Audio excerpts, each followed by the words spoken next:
ሰላምና ጤና በያላችሁበት ይድረሳችሁ ውድና የተከበራችሁ ቤተሰቦቻችን እንደምን አላችሁልን? ከሁለተኛው የዩቲዩብ ቻናላችን አዲስ ስፖርት ልዩ የተለያዩ ስፖርታዊ ጉዳዮችን ልናካፍላችሁ እነሆ ዳግም ተገናኘን። ስለምታደምጡን ቆይታችሁን ከኛ ጋርም ስለምታደርጉ እጅጉን ከልብ አድርገን እናመሰግናለን። በዛሬ ፕሮግራማችን የተለያዩ ርዕሰ ጉዳዮችን እናነሳለን። በተለይ ትልልቆቹን የአውሮፓ ክለቦች የተመለከቱ እጅግ በርከት ያሉ የዝውውር ጉዳዮች እየተነሱ ይገኛሉ። አርሰናል፣ ማንቸስተር ዩናይትድ፣ ማንቸስተር ሲቲ፣ ሊቨርፑል፣ ቸልሲ፣ ሪያል ማድሪድ፣ ባርሴሎና ሌሎችም የአውሮፓ ታላላቅ ክለቦችን የተመለከቱ በርከት ያሉ የዝውውር ጉዳዮችን ወደ እናንተ እያደረስን ቆይታን የምናደርግ ነው የሚሆነው። ፏር ባህሩ የዛሬውን ፕሮግራም እየመራው ከእናንተ ጋር ቆይታን አደርጋለሁ። እናንተም ቪዲዮአችንን ላይክ ቻናላችንን ደግሞ ሰብስክራይብ እያደረጋችሁ ከኛ ጋር አብሮነታችሁን እንድታሳዩን በአክብሮት እንጋብዛለን። ከመሸጋገሪያ በኋላ ተመልሰን እንመጣለን። አብራችሁ ይቆዩ።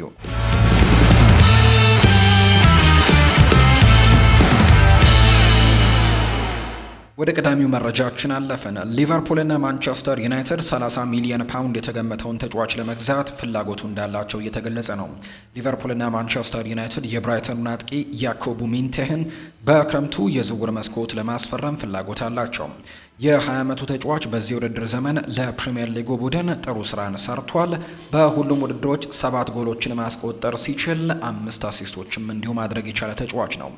ያኮቡ ሚንቴ ወደ ትልቅ የፕሪሚየር ሊግ አጥቂነትም የማደግ አቅም ያለው ሲሆን ትልልቅ ክለቦችም አሁን ላይ እሱን ይፈልጉታል። ከጥቂት ወራት በፊት ከኒውካስል ዩናይትድ ጋር ተያይዞ ነበር። ከፊጂያስ በወጣ ዘገባ መሰረትም ተጫዋቹ በዚህ ክረምት ወደ 30 ሚሊዮን ፓውንድ ወጪ እንደሚያስወጣ ነው እየተገለጸ የሚገኘው። ተጫዋቹን ለማስፈረም በሚደረገው ፉክክር ሊቨርፑል ጥሩ እድል ሲኖረው እንደሚችል ነው የሚነገረው። ያኮቡ ሚንቴ በፌኖርድ የነበረ ጊዜ ላይ በአርነ ስሎት ስራን ሰርቷል። እናም ደግሞ ከቀድሞ አለቃው ጋር የመገናኘት እድሉ ለእሱ አስደሳች ሊሆን ይችላል። አርነ ስሎት ተጫዋቹን ከፍተኛ አቅም እንዳለው ስለሚያምኑ እንዲሁ አሞግሰው ያውቃሉ። ሊቨርፑል ስምምነቱን መፈጸም ይችል እንደሆነ ወደፊት የሚታይ ጉዳይ ቢሆንም በፊት መስመር ላይ ግን ቀያዮቹ የበለጠ ጥልቀት ያስፈልጋቸዋል። የ20 ዓመቱ ተጫዋች ፊርማ የረጅም ጊዜ ኢንቨስትመንት ይሆናል። የፕሪሚየር ሊጉ ሻምፒዮናና ጥያቄም ውድቅ ማድረግም ለወጣቱ አስቸጋሪ ይሆናል ተብሎ ነው የሚታሰበው። ማንቸስተር ዩናይትድን በተመለከተ ያኮብ ሚንቴ እንደ አንቶኒ፣ ማርከስ ራሽፎርድ እና ጄደን ሳንቾ ያሉ ተጫዋቾችም ምትክ ሊሆን ይችላል። ሶስቱም ተጫዋቾች በዚህ ክረምት ክለቡን በቋሚነት ሊለቁ ይችላሉ። ማንቸስተር ዩናይትድ በመጨረሻም ሶስተኛው የሜዳ ክፍል ላይ የበለጠ አቅም ያለው ተጫዋችም ይፈልጋሉ። የ20 ዓመቱ ተጫዋች ጠንካራ ግዢ ነው። ይህ በእንዲህ እንዳለ ሁለቱ የፕሪሚየር ሊግ ክለቦችም ከዩሮፓ ሊግ አሸናፊው ቶትንሃም ሆትስፐርስ ጋር ፉክክር ይገጥማቸዋል። ቶትንሃም የ20 ዓመቱን ወጣት እየተከታተሉት ነው። እሱን ለማስፈረምም ጥያቄ ለማቅረብ ፍላጎት እንዳላቸው ጭምር ነው መረጃዎች እያሰፈሩ የሚገኙት። ኦማር ሶሌት በማንቸስተር ዩናይትድ ፍላጎት ላይ ነው። ማንቸስተር ዩናይትዶች ፈረንሳዊውን ኮከብ ኦማር ሶሌትን ከኡዲኒዜ በክረምቱ ለማስፈረም ይፋዊ ያልሆነ ንግግር ጀምረዋል። ማንቸስተር ዩናይትዶች በፕሪሚየር ሊጉ 15ኛ ደረጃ ላይ ይዘው በማጠናቀቃቸው በክረምቱ ትልቅ ለውጥን ለማድረግ ተዘጋጅተዋል። የተከላካይ መስመራቸውን ማጠናከር ላይ ትልቅ ኢላማ ያደርጋሉ። ቲም ቶክ እንደዘገበው ከሆነና የጣሊያኑ ጋዜጣ እንደዘገበው ከሆነ ማንቸስተር ዩናይትድ ስለ ሶሌት ዝውውርም ለመስማት እንግዲህ ወደ ኡዲኒዜ ቀርበው ነበር። የፈረንሳይ ከ20 ዓመት በታች ኢንተርናሽናል የጣሊያኑ ቡድን ሊሸጠው ስለሚችል ከዌስትሃም ዩናይትድ እና ከቦርንመዝ ጋርም ከዚህ በፊት ግንኙነት እንደነበረው ነው የሚነገረው።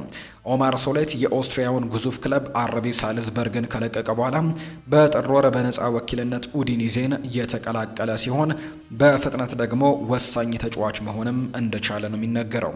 የ25 ዓመቱ ተጫዋች ለክለቡ 19 ጊዜ ተጫውቷል። በ3 የተከላካይ መጫወትም ለሚፈልገው ሩበን አሞሪም አስፈላጊ ተጫዋች ይመስላል። ተጫዋቹ በዚህ ስርዓት ውስጥ በተደጋጋሚ መጫወትም እንደቻለ ነው የሚነገረው። ማንቸስተር ዩናይትዶች ራሱን ከእግር ኳስ ያገለለውን ጆኒ ኢቫንሰን እና በዚህ ወር ኮንትራቱ የሚያልቅበትን ቪክተር ሊንድሎፍን ለመተካትም እየተዘጋጁ ነው። ከኳስ ጋር ጥሩ ምቾት ያለው ተጫዋች የሆነው ሶሌትም ወደ ማንቸስተር ዩናይትድ መጨመሩ በታዳጊው ሌኒ ዮሮ ላይ ያለውን ጫና ይቀንሳል ተብሎ ይታሰባል። ማንቸስተር ዩናይትድ ሶሌትን ለማዘዋወር በክረምቱ 34 ሚሊዮን ፓውንድ እንደሚያስወጣቸው ከሴሪኤ ቡድን ጋር በመጀመሪያ ውይይት ተነግሯቸዋል። ኡዲኒዜ በፍጥነት ተጫዋቹን ለመልቀቅና ትልቅ ትርፍ ለማግኘትም ሲፈልጉ ተከላካዩ በአውሮፓ ታላላቅ ክለቦችም እርሱን ለመመልከት ፍላጎት ያላቸው በርካቶች እንደሆኑ ነው እየተገለጸ የሚገኘው። ሪያል ማድሪድ አዲስ ተከላካይ ይፈልጋል። በማርካ ዘገባ መሰረት ሪያል ማድሪድ በዚህ ክረምት ሌላ የተከላካይ መስመር ተጫዋች ለማስፈረም ተዘጋጅተዋል።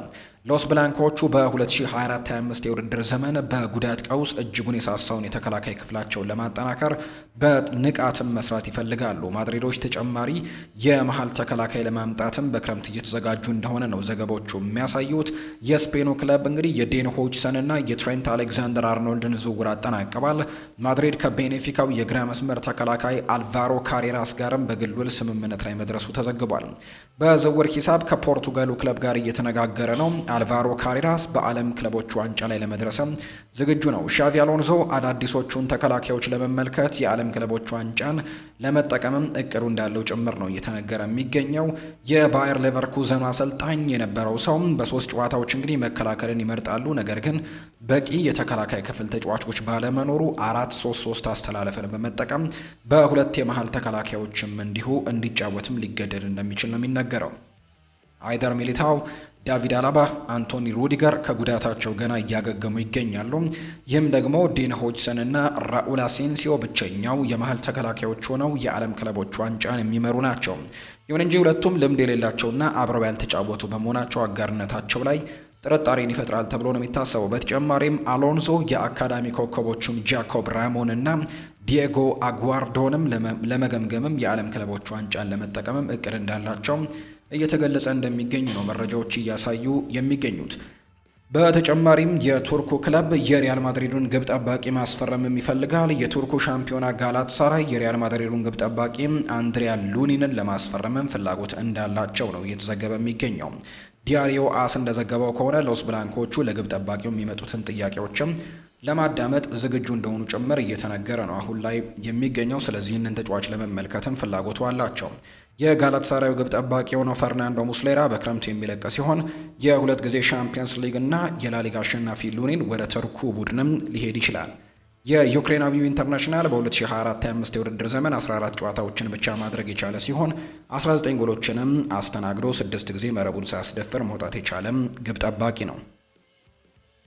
የሳዑዲው ክለብ ሁለት ተከላካዮችን እየተመለከተ እንዳለ መረጃዎች እየወጡ ነው። አልናስር የኢንተር ሚላኑን ተከላካይ አሌሳንድሮ ባስቶኒን በክረምቱ ለማስፈረም ፍላጎታቸው ላይ አስገብተውታል። እንደ ስካይ ስፖርትስ ዘገባ ከሆነ መቀመጫውን ሪያድ ያደረገው ክለብ የ2024-25 የውድድር ዘመንን ያለ ዋንጫ ማጠናቀቁ የሚታወስ ሲሆን በክረምቱም ትልቅ የመልሶ ግንባታ ለማድረግ በዝግጅት ላይ ናቸው። በዚህም የተጨናነቀ የክረምት ተጫዋቾች የዝውውር መስኮት ለማድረግ ይፈልጋሉ። አልናስሮች ከፍተኛ ችሎታ ያላቸው ተጫዋቾችን ለማስፈረምና በሚቀጥለው የውድድር ዘመን ደግሞ ወደ ሳዑዲ እግር ኳስ መሪነትን መመለስ ይፈልጋሉ። ስለሆነም የክለቡ ሰዎች ትልልቅ ተጫዋቾችን ወደ ክለቡ ለማምጣት እንቅስቃሴ ጀምረዋል የሚል መረጃ ነው የወጣው። ባስቶኒ ከ2017 ጀምሮ የኢንተር ሚላን ተጫዋች ነው። ነገር ግን ወደ ሌሎች የሴሪኤ ክለቦችም በውሰት ተዘዋውሯል። በ2019 ለኔራ ዙሪ ቋሚ ተጫዋች መሆን የጀመረ ሲሆን የ26 ዓመቱ ተጫዋች በዚህ የውድድር ዘመን የኢንተር ሚላን ቁልፍ ተጫዋች ነበር። ኢንተር ሚላን ምንም እንኳን የውድድር ዘመኑን ያለ ዋንጫ ቢያጠናቀቅም ባስቶኒ ግልጋሎቱ ትልቅ ነበር። የቅርብ ጊዜ ሪፖርቶች እንደሚያሳዩት አልናሰር የፌኖርዱን የመሃል ተከላካይ ዴቪድ ሃንኮንም እንዲፈልጋሉ። አሁን ላይ ከተጠቀሰው ዘገባ መሰረት ደግሞ የተከላካይ ክፍላቸውን ለማጠናከር ሲሉ አሌሳንድሮ ባስቶኒን የዝውውር ዝርዝር ውስጥም ጨምረውታል። አልናሰር ዝውውሩን በተመለከተ የባስቶኒን ተወካዮችም እስካሁን ባያገኝም ተከላካዩ ቅድሚያ ኢላማ አድርገው ይመለከቱታል ተብሎ ነው የሚታመነው። ዘገባው አክሎም አልናስሮች የመሃል ተከላካዩ ከፍተኛ ደረጃ ስለሚሰጡት የ4 ዓመታት ኮንትራትና በአመት እስከ 20 ሚሊዮን ዩሮ ሊያቀርቡበትም እንደተዘጋጁ ጭምር ነው መረጃዎች እያሳዩ የሚገኙት። ኔራ ዙሪዎቹም ከአልናስር ከፍተኛ ክፍያን እንደሚጠይቁ ይጠበቃል። ዘገባው እንደሚያሳየው ከሆነ ከተከላካዩ ዝውውር ኢንተሮች የሚጠይቁት ዋጋ እስከ 100 ሚሊዮን ዩሮ ሊደርስ እንደሚችል ገልጸዋል። ነገር ግን አልናስሮች ይህንን ያክል ዋጋ ለተከላካዩ ይከፍላሉ ተብሎ ግን አይጠበቅም። ሮበርት ሌቫንዶስኪ ከባርሴሎና እንደማይለቅ አረጋግጧል። ሮበርት ሌቫንዶስኪ ከመውጣቱ ጋር ወሬዎች ቢኖሩም በሚቀጥለው ዓመት ግን በባርሴሎና እንደሚቆይ ነው የገለጸው። ፖላንዳዊው ኮከብ በሃንስ ፍሊክ የሚመራው የብሉ ግራና ቡድን በ2024-25 የውድድር ዘመን ካደረጉት የተሻለ እንቅስቃሴን በቀጣይ እንደሚያደርጉም ነው እየተናገረ የሚገኘው።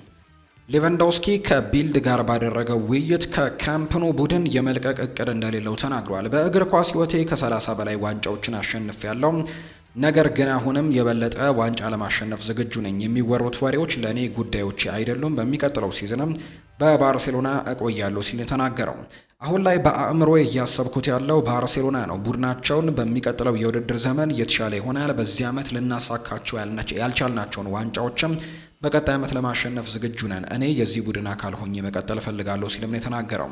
በ2024/25 የውድድር ዘመን ደግሞ እንግዲህ ይህንን ነገር እየገለጸ እንደሚገኝ ነው ዘገባዎች እየጠቆሙ የሚገኙት። በ2024/25 የውድድር ዘመን አጋማሽ ላይ ባርሴሎና ሌቫንዶስኪ ሊተካው ይችላል የሚሉ ወሬዎች መታየት ጀምረዋል። ቪክተር ዮከርሽ በባርሴሎና የፊት መስመር ላይ የሮበርት ሌቫንዶስኪ ተተኪ እንደሚሆንም በርካታ ምንጮችም ፍንጭ ሰጥተው ነበር። ነገር ግን እነዚህ ግምቶች ቢኖሩም ሌቫንዶስኪ በባርሴሎና እንደሚቆይ በመግለጽ ወሬዎችን ውድቅ አድርጓል። የ36 ዓመቱ ፖላንዳዊ ኮከብ ለሃንስ ፍሊክ ቡድን ግቦችን ከማቅረብ አልተቆጠበም። በተጠናቀቀው የውድድር ዘመን ሌቫንዶስኪ በሁሉም ውድድሮች ባደረጋቸው 52 ጨዋታዎች 42 ጎሎችን ሲያስቆጠር 3 አሲስቶችን ደግሞ አድርጓል። ተጫዋቹ ከክለቡ ጋር ያለው ኮንትራት በጁን 2026 የሚያበቃ ሲሆን ተጨማሪ ዓመት የማራዘም አማራጭን መጠቀም ይችላሉ። ነገር ግን ባርሴሎና በቀጣዮቹ ሲዝኖች ሌቫንዶስኪን የረጅም ጊዜ ተተኪ ለማስፈረም በዝግጅት ላይ ስለሆኑ አጥቂው ከቀጣይ ዓመት የዘለለ ባርሴሎና ሕይወት እንደሌለው ነው እየተገለጸ የሚገኘው። ሪዮ ፈርዲናንድ ስለ ማንቸስተር ዩናይትድ የዝውውር ሁኔታ አስተያየት ሰጥቷል። ሪዮ ፈርዲናንድ ማንቸስተር ዩናይትድ በዚህ ክረምት ፊርማዎቻቸውን በፍጥነትም እንዲያደርጉ አሳስቧቸዋል። የማቲያስ ኩኛህን ዝውውር ካጠናቀቁ በኋላ በቀጣይ ልምድ ያለውን አጥቂና አማካይ ማግኘት እንዳለባቸው የሚያምነው እንግዲህ ፈርናንዴዝ በዩቲዩብ ቻናሉ ላይ እንዲሁ ሲናገር ፈርዲናንድ የማንቸስተር ዩናይትድ በክረምቱ ኢላማ ያደረጋቸው ተጫዋቾች ስም ዝርዝርን የመስጠት ፍላጎት እንደሌለው ተናግሯል። ነገር ግን የዝውውር መስኮቱ ከመዘጋቱ በፊት የፊት አጥቂና አማካይ ከዚያም ደግሞ የቀይ መስመር ተከላካይ እንደሚያስፈልገው ነው የሚያምኑት። አሁን ላይ እያደረጉት ያለው ነገር በዝውውር መስኮቱ ጥሩ ጅምር ነው ብዬ አስባለሁ። እኔ አሁን ላይ የመልመላ ቡድን ውስጥ በሆን ኖሮ በማንኛውም ነገር ላይ ምክር ከሰጠኋቸው ባካችሁ ልምድ ያለው 9 ቁጥር ማስፈረም እንዳትረሱ እላለሁ። ነገር ግን ስሞችን አልናገርም፣ ስሞቹ ብዙ ጊዜ ተናግሬያለሁ ብሏል። አማካዮችን እንዲያስፈርሙ ፈልጋለሁ። አማካይ ክፍል ላይ የተሻለ አማራጭ ያስፈልጋቸዋል። በዚህ ቡድን ውስጥ ደግሞ ሁለቱ የመሃል ክፍሎችን ማገናኘት የሚችል ሰው ያስፈልጋቸዋል። በቀኝ ተከላካይ ማስፈረም አዲስ ፊርማ እንዲኖር እመኛለሁ። ይህ ቦታ ክፍተት አለበት። ከአጥቂና አማካይ ቀጥሎ ሊሸፈን የሚገባ ቦታ ነው። ማንቸስተር ዩናይትድ የውል ማፍረሻውን ከከፈለ በኋላ ማቲያስ ኩኛህን ከወልቨርሃምፕተን ወንደረርስ አስፈርሟል። ሪዮ ፈርዲናንድ ማቲያስ ኩኛ ማንቸስተር ዩናይትድን ስለተቀላቀለ በጣም ተደስቷል። ሪዮ ፈርዲናንድ ስለ ማንቸስተር ዩናይትድ መናገሩን የቀጠለ ሲሆን ማቲያስ ኩኛ ዩናይትድን ሲቀላቀል ማየቱ በጣም እንደተደሰተ ተናግሯል። ነገር ግን አሁን ላይ ያለው ቡድን በበቂ ሁኔታ ግብ ማስቆጠር ባለመቻሉ ብዙ ጎሎችን ማስቆጠር የሚችሉ ተጫዋቾችን መጨመር አለባቸው ብሎ ነው የሚያምነው። ብሩኖ ሚጌል ፈርናንዴዝ ወይም ምናልባት አማድ ዲያሎ ካልሆነ በስተቀር በክፍት ጨዋታ ግቦችን የሚያስቆጠር ተጫዋች ያለ አይመስለኝም። በዚህ ውድድር ዘመን የወልቭስ ከፍተኛ ግብ አስቆጣሪን ወስደናል። በሁሉም ውድድሮች 16 ጎሎችን አስቆጥረዋል። ከጥቂት ሳምንታት በፊት ለማንቸስተር ሲፈርም ደግሞ ብዬ ከጠቀስኳቸው ተጫዋቾች አንዱ ነበር። ፕሪሚየር ሊጉን ስለሚያውቀው ምንም አይነት የመላመድ ጊዜ አያስፈልገውም። ይህ ትልቅ ጭማሪ ነው። ተጫዋቾች ከውጪ ሊጎች ስትገዛ በፕሪሚየር ሊግ ውስጥም ልምድ የሌላቸው ስለሆኑ በጊዜው እንግዲህ ጥሩ ነገሮችን ሊያሳዩክ ይችላሉ። ማቲያስ ኩኛ ግን ልምድ ያለው እዚያ አይተነዋል። የማንቸስተር ዩናይትድ ደጋፊ ሆኖም ስላደገ ጥሩ ፊርማ ነው ብዬ አስባለሁ ሲል የተናገረው። የዳንኤል ሌቪ አቋም የአንጌ ፖስት ኮግሉን ቆይታ ሊያሳጥረው ነው። ቶተንሃም ሆትስፐርስ ምንም አይነት እንግዲህ ውሳኔ ባያደርግም ሊቀመንበሩ ዳንኤል ሌቪ አንጌ ፖስት ኮግሉን የሚያሰናብትበት ውሳኔ ወስኗል ተብሏል። ምንም እንኳን የ2024/25 የፕሪሚየር ሊግ የውድድር ዘመን በ38 ነጥብ ብቻ 17ኛ ደረጃ ላይ ቢያጠናቅቁም ማንቸስተር ዩናይትድን በዩሮፓ ሊግ የፍጻሜ ጨዋታ በማሸነፍ ለቻምፒየንስ ሊግ ማለፍ መቻላቸውን እናስታውሳለን። ፖስት ኮግሉ በሁለተኛ የውድድር ዘመን ቆይታቸው ዋንጫ እንደሚያነሱ ለደጋፊዎች ቃል ገብተዋል። ያንንም አሳክተዋል። ነገር ግን የቡድኑ የእንግሊዝ ሊግ ብቃቱ ዝቅተኛ የሆነ ሲሆን በቶትናም ታሪክ ውስጥም መጥፎ ዓመት ሆኖ ተመዝግቧል። በዚህም የተነሳ አሰልጣኙ ጫና ውስጥ ገብተዋል። በአውሮፓና በእንግሊዝ ያሉት የለንደኑ ቡድን ደጋፊዎች አውስትራሊያዊው አሰልጣኝ ለሶስተኛ የውድድር ዘመን የስልጣን ዘመን ይገባቸዋል ወይ በሚል ዙሪያ በደጋፊዎችና ባለሙያዎች መካከልም ክርክር እንዲነሳ አድርጓል። ፉትቦል ኢንሳይደር በበኩሉ ቶተንሃም ሆትስፐርስ ከአንጌ ፖስት ኮግሉ ጋር ለመለየት ውሳኔ ማድረጋቸውንና የክለቡ የበላይ አመራሮች ሆን ብለው ዋና አሰልጣኙን ከማሰናበታቸው በፊት የዩሮፓ ሊግ ጉዞን እንዲያጠናቅቁ እየጠበቁ ነበር ብሏል። ስለሆነም አሁን ላይ በቀጣይ ቀናት በአሰልጣኙ ላይ አዲስ ነገር እንደምንሰማ ነው እየተናገሩ የሚገኙት። አንዳንድ የቶተንሃም ደጋፊዎች ፖስት ኮግሉን ለማሰናበት ከወሰኑ ስህተት እንደሆነ ያምናሉ። አሰልጣኙ የክለቡን የዋንጫ ድርቅ እንዳስቆመ በማሰብ አንዳንድ የቶትንሃም ደጋፊዎች አሰልጣኙ እንዲቆይ ፍላጎት አላቸው። የቶትናም ኃላፊዎች ከብሬንትፈርዱ አለቃ ቶማስ ፍራንክ ጋርም ተቆራኝተዋል። ፖስተኮግሉ አሁን ላይ ስራውን እንደማይወጣ ያሳምነዋል። ቶትናም ሆትስፐርስ ከቅርብ ቀናት በአሰልጣኙ ላይ ትልቅ ውሳኔን እንደሚያደርግ የሚጠበቅ ሲሆን አውስትራሊያዊው ከተስፋ አስቆራጭ የውድድር ዓመት በኋላ በቀጣይ ዓመትም የመገኘት እድሉ እንግዲህ ጠባብ እንደሆነ ነው ቤን ጃኮብስ እየገለጸ የሚገኘው። ለ27 ዓመቱ አጥቂ ጥያቄ ተዘጋጅተዋል። የቼልሲው አጥቂ ክሪስቶፈር ኢንኩንኩ ያለ ቪክተር ኦስሜን እቅድ ላወጡት የቱርኩ ክለብ ጋላታሳራይ ቡድኑ አስገራሚ ኢላማ ሆኖ ብቅ ብሏል። የናፖሊ ንብረት የሆነው አጥቂው ቪክተር ኦስሜን ባለፈው ክረምት ወደ ሳዑዲ አረቢያ ወይም ወደ ቼልሲ መዘዋወር የታቀደ ቢሆንም በሚያስደንቅ ሁኔታ የመጨረሻ ቀን ወደ ቱርክ አምርቷል። ናይጄሪያዊው በአንቶኒዮ ኮንቴ ከታገደ በኋላ በናፖሊ ጊዜው እንዳበቃ ይታወሳል። ኦስሜን በቱርክ ውስጥም 37 ግቦችንና 8 አሲስቶችን በሁሉም ውድድሮች ያደረገ ሲሆን ቡድኑ የሱፐር ሊግ ዋንጫን ሲያነሳ ዋነኛ የቡድኑ ሰው ነበር። የ26 ዓመቱ የውሰት ውል በዚህ ወር መገባደጃ ላይ በይፋ የሚጠናቀቅ ሲሆን ጋላታሳራይ በቋሚነትም በክለቡ የማቆየት ተስፋንም አሁን ላይ አልቆረጠም። ነገር ግን ጋላታሳራይ ክሪስቶፈር ኢንኩንኩን ለቪክተር ኦስሜን ተተኪ አድርጎም ለይቶታል። እንግዲህ ፋናቲክ እንዳስነበበው ከሆነ ቪክተር ኦስሜን ወደ ናፖሊ ሲመለስም የቱርኩ ግዙፍ ክለብ ቡካን እንግዲህ እቅድ እንዲያወጡ እንደሆነ ተነግሯል። የቼልሲው ክሪስቶፈር ኢንኩንኩ በፍላጎታቸው ላይ ነው። ፈረንሳዊው ኢንተርናሽናል በ2023 የክረምት የተጫዋቾች የዝውውር መስኮት ወደ ቼልሲ ከተቀላቀለ በኋላ በ2024-25 የውድድር ዘመን 9 የፕሪሚየር ሊግ ጨዋታዎችን ከጀመረ በኋላ ሰሜዎቹን ለመልቀቅም እየተዘጋጀ ነው። ክሪስቶፈር ኢንኩንኩ ቼልሲን በውድድር ዓመቱ ባደረጋቸው 9 ጨዋታዎች 5 ጎሎችንና 3 ጎል የሆኑ ኳሶችን በማቀበል ቁልፍ ሚናን ተጫውተዋል። በዚህ ምክንያትም ከስታንፈርድ ብሪጅ መውጣቱ የማይቀር እንደሆነ የታየ ሲሆን ጋላታሳራይ በቅርቡ ለ27 ዓመቱ ይፋዊ ጥያቄ እንደሚያቀርብ ነው የሚጠበቀው። የክሪስቶፈር ኢንኩንኩ የቼልሲ ኮንትራት ለተጫዋቹ 4 ዓመታት የሚቆይ ሲሆን ቼልሲን በተቀላቀለበት ወቅትም የ6 የውድድር ዘመናት ውል ስለፈረመ የምዕራብ ለንደኑ ክለብ ትክክለኛው ጥያቄ ከመጣለት ለመልቀቅ እንቅፋት ይሆንበታል ተብሎ አይጠበቅም። አጥቂው ለቼልሲ ባደረጋቸው 56 ጨዋታዎች በአጠቃላይ 17 ጎሎችንና 5 አሲስቶችን አድርጓል። ቼልሲ 50.6 ሚሊዮን ፓውንድ አውጥቶ ከጀርመኑ ኃያል ክለብ አርቢ ላይፕዚግ አስፈርሞታል። ወደ ቡንደስሊጋ የመመለስ ጥያቄንም ለክሪስቶፈር ኢንኩንኩ የቀረበ ሲሆን ለቀጣዮቹ ሳምንታትም የክሪስቶፈር ኢንኩንኩ ማረፊያ ይታወቃል ተብሎ ነው የሚታሰበው። ቸልሲዎች ከአካዳሚ ውስጥ እንግዲህ የነበረውን እንግሊዛዊ 50 ሚሊዮን ፓውንድ በማስፈረም እየተነጋገሩ ነው። ቸልሲዎች በአንድ ወቅት አካዳሚያቸው ውስጥ ለነበረው የቦሩሲያ ዶርትመንዱ የክንፍ መስመር ተጫዋች ለሆነው ጄሚ ባይኖ ጌቲያንስ 50 ሚሊዮን ፓውንድም ለማቅረብ እንዲሁ የዓለም ክለቦች ዋንጫ በፊት ለማስፈረምም ይፈልጋሉ። ቸልሲዎች አሁን ላይ ንግግሮች እንዲጀመሩ የተለያዩ ዘገባዎች እያሳዩ ይገኛሉ። በጥር ወር ሰማያዊዎቹ ለእንግሊዛዊው ፍላጎት ያሳዩ ሲሆን አሁን ላይ ሁለቱም ክለቦች ወደ ዓለም ክለቦች ዋንጫ ከመሄዳቸው በፊት ውሉ ማጠናቀቅ ይፈልጋሉ። ጄሚ ባይኖ ጌቲያንስ ከእንግሊዝ 21 ዓመት በታች ቡድን ጥሪን አግኝቷል። ከልጅነቱ ከቼልሲ አካዳሚ መውጣቱ የሚታወስ ነው። ቼልሲ 50 ሚሊዮን ፓውንድ ውል ማፍረሻ ሂሳብ እንዳለው ታውቋል። ቴሌግራፍ እንደዘገበው በ2020 ክለቡን የተቀላቀለ በኋላ በተለያዩ የወጣት ቡድኖች የመጫወት ከዶርትሙንድ ጋር ጎልቶ ታይቷል። ዶርትመንድ በውድድር ዘመኑ አጋማሽ የአመራር ለውጥን ቢያደርግም ጌቲያንስ ግን 48 ጨዋታዎችን ለመጫወት ሲችል 12 ጎሎችን አስቆጥሯል። የቀድሞው ዶርትሙንድ አጥቂ ካርል ሄንዝ ሪዴ እንዲሁ በዚህ የውድድር ዘመን መጀመሪያ ላይ ለዘሰን እንደተናገረው ጌቲያንስ እንደ ጄደን ሳንቾና ጁድ ቤሊንጋም ያሉትን የመምሰል አቅም አለው፣ እንደ ትልልቅ ተጫዋቾችም የመሆን ችሎታ እንዳለው ተናግሮ ነበር። የጀርመኑ ቡድን ዋነኛ ኮከቦቻቸውን በትክክለኛው ክፍያ በትክክለኛው ጊዜ በመሸጥም ፍቃደኞች መሆናቸውን አሳይተዋል። በዚህ ምክንያትም ብዙ ጊዜ ትርፍ አግኝተዋል። እንደ ቤሊንጋም፣ ኤርሊንግ ሃላንድ፣ ሳንቾ ከመሳሰሉትም ከፍተኛ ትርፍ ያገኙ ሲሆን ጊቲያንስም በ50 ሚሊዮን ፓውንድ ለመሸጥ ዝግጁ ናቸው። ሰማያዎቹ በክረምቱ ኢንቨስት ማድረግ እንግዲህ ይቀጥላሉ።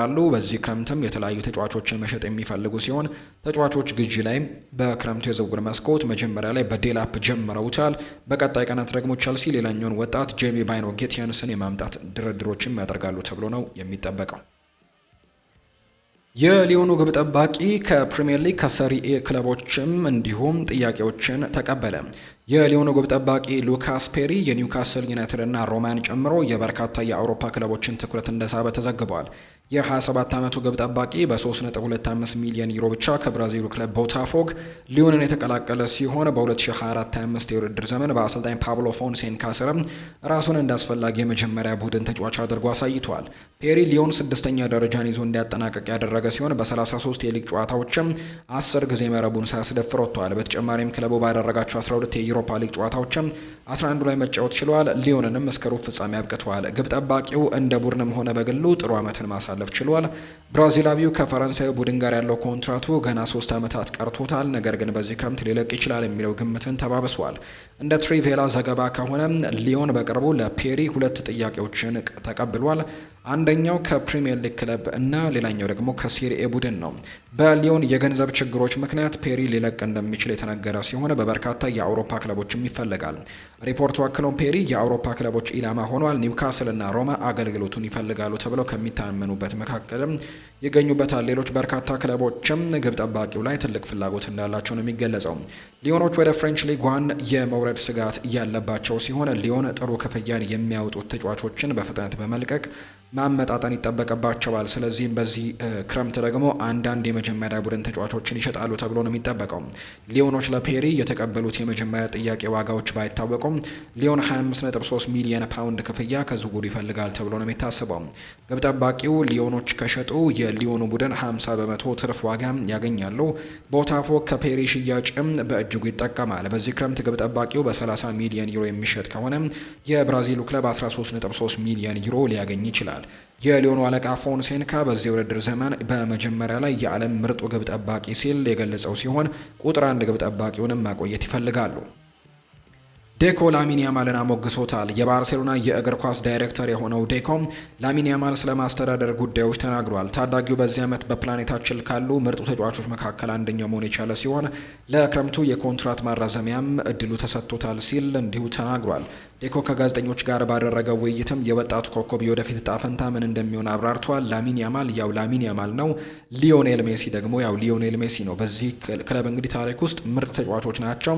ለእኔ የምንጊዜ ምርጡ ተጫዋች ነው ሊዮኔል ሜሲ። ሁሉም ሰው በላሚን ያማል እግር ኳስ ሲጫወት ሲያይ ይደሰታል። በስቴዲየም ውስጥም እሱን ለማየት እንግዲህ ከፍለው ይገባሉ። ላሚን ያማል ልዩ ነው። ያማል በፕሮጀክቱ ስለሚያመን መቆየት ፈልጎ ነበር። የተሻሻለ ደሞዝም ይገባዋል። ኮንትራቱንም ፈርሟል። እሱ በዓለም ላይ ካሉ ምርጥ ተጫዋቾች አንደኛው መካከል ነው። እንደ ተጫዋችም ልናከብረው ይገባል። ነገር ግን 17 ዓመቱ መሆኑ መዘንጋት የለብንም። ለማነጻጸር ቀላል አይደለም። ነገር ግን ላሚን ያማል በጥራት ደረጃ እንደ ሊዮኔል ሜሲ ታሪክ መስራት ይችላል። ነገር ግን እርግጥ ነው ታሪክ ለመስራት ከጀርባው ጥሩ ነገር ሊኖር ይገባል ብሏል። ሁሉም ነገር እንዲያደርግ ልንፈቅድለት እንሞክራለን። ምክንያቱም ታውቃላችሁ አንዳንድ ጊዜ ስፖንሰሮችና ሁሉም ደጋፊዎች የእሱን ማሊያ ወይም ሲጫወት ማየት ይፈልጋሉ። አንዳንድ ጊዜ ሁሉንም ነገር መቆጣጠር አንችልም። ነገር ግን ሰዎች የእሱን መስማት ሜዳ ላይና ከሜዳ ውጭም ደግሞ ያሉ የእሱ አይነት ተጫዋቾች እንዲኖረንም ብዙ ክለቦች ይፈልጋሉ። ላሚን ያማል ራሱን እንዲያሳድግ ልንረዳው ይገባል። የላሚን ያማል አዲስ ኮንትራት በባርሴሎና ውስጥም ቢያንስ እስከ 2031 ይቆያል። ራሱንም በክለቡ የመጀመሪያ ቡድን ዋና ሰው አድርጎ አቋቁሟል።